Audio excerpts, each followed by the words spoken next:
Luis Arce Mota est à la recherche d'un peu de chance.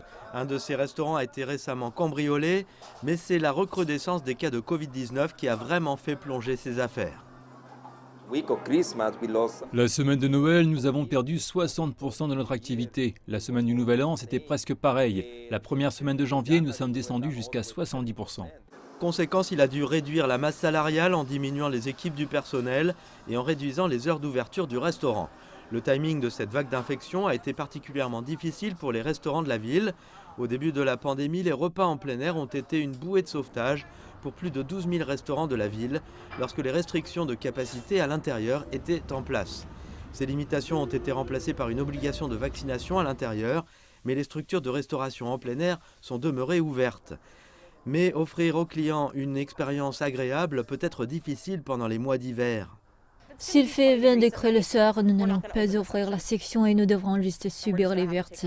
Je pense que la plupart des gens à ce stade ne sont plus aussi prêts à être inconfortables parce qu'ils sentent que la fin de la pandémie pourrait être assez proche.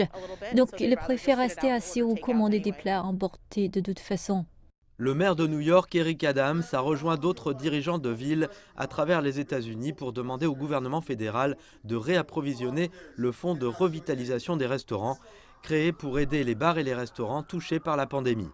Nous devons continuer à nous battre. Nous sommes une industrie difficile, mais nous avons également besoin du soutien du gouvernement pour s'assurer que le plus grand nombre possible de ces entreprises et le plus grand nombre possible de ces emplois soient toujours là.